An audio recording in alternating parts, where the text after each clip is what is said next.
Hello guys, welcome back to our channel Chef Mamta Kitchen. পুনৰবাৰ স্বাগতম জনাইছো আপোনালোকক আমাৰ চেনেলটোলে। আজি আমি বনাবলৈ গৈ আছো শুকান গাহৰি মাটি দাইলৰ লগত। So guys, আহক ভিডিওটো কৰো আৰম্ভ আৰু আপোনালোকে চাই থাকিব আমি কি ধৰণে আজি শুকান গাহৰি মাটি দাইলৰ লগত বনাও। এইটো হৈ গল স্মোক পৰ্ক আমি ঘৰতে শুকাইছো। আৰু আজি মাংসটো বনাম আমি মাটি দাইলৰ লগত। তেলটো গৰম হোৱাৰ পাছত দি দিছো এটা তেজপাত, শুকান জলকীয়া, সৰু সৰুকে কাটি থোৱা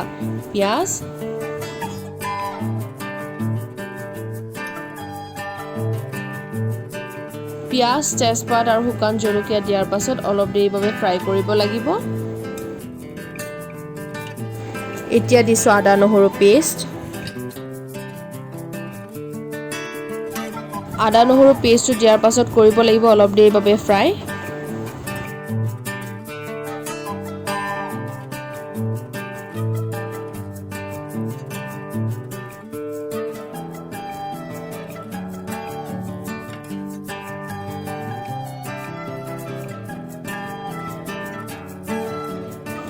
কালাৰৰ বাবে হালধি দি দিম।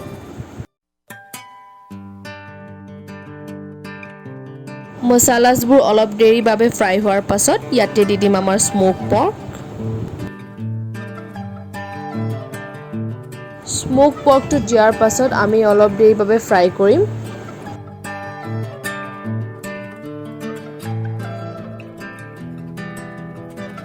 গাহৰি মাংসখিনি অলপ দেৰি বাবে ফ্ৰাই কৰাৰ পাছত এইটো প্ৰায় 10 মিনিট মানৰ বাবে কভাৰ কৰি দিম।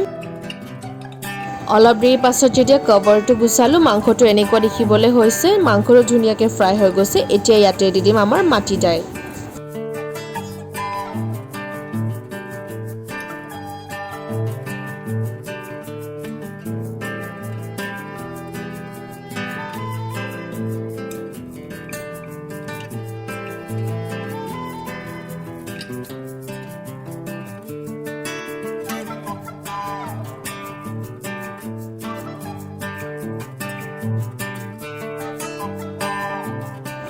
এতিয়া দি দিম সোৱাদ অনুসৰি নিমখ। নিমখটো দিয়াৰ পাছত আমি অলপ লাৰি দিম।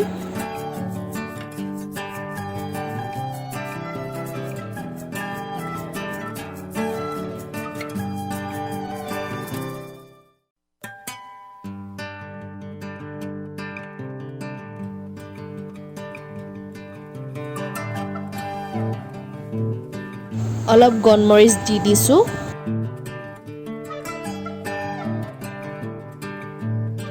গণমৰিচ দিয়াৰ পাছত অলপ দেৰিভাৱে লাৰি দিম।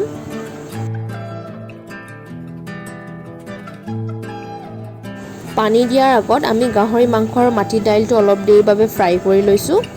আৰু এতিয়া দি দিছোঁ ইয়াতে কলৰ খাৰ। আমি ইয়াতে দিছোঁ কলৰ খাৰ। যদিহে আপোনালোকৰ ওচৰত কলৰ খাৰ নাই তেতিয়াহ'লে আপোনালোকে চ'ডা খাৰো দিব পাৰে।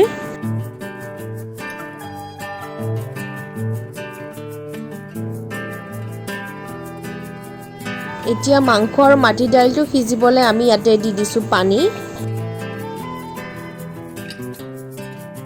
পানীটো দিয়াৰ পাছত আমি অলপ লাৰি দিম আৰু প্ৰায় উতল আহিবলৈ কভাৰ কৰি দিম।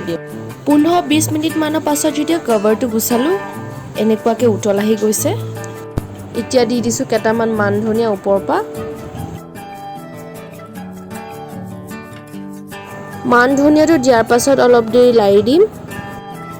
এয়া গাইজ দেখিছেনে মাটি দাইলটো সিজি ইমান ধুনীয়াকৈ গোটা হৈ গৈছে আৰু আমাৰ মাংসও সিজি গৈছে।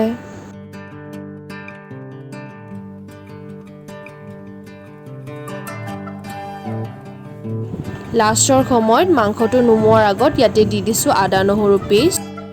লাষ্টৰ সময়ত নুমোৱাৰ আগত যদি আমি আদা নহৰু পেষ্ট দিওঁ তেতিয়াহ'লে সোৱাদটো আৰু বেছি ভাল হয়।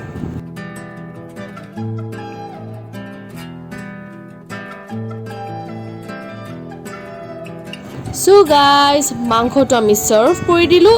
এয়াই আছিল আজিৰ ৰেচিপি মাটি দাইল শুকান গাহৰিৰ লগত। যদিহে ভিডিওটো ভাল পাইছে লাইক, শ্বেয়াৰ আৰু ছাবস্ক্ৰাইব কৰি দিব আৰু কমেণ্ট বক্সত জনাব যে মাটি দাইল আৰু গাহৰি মাংস কোনে কোনে খাই পাইছে। আজিৰ বাবে আছিল ইমানেই।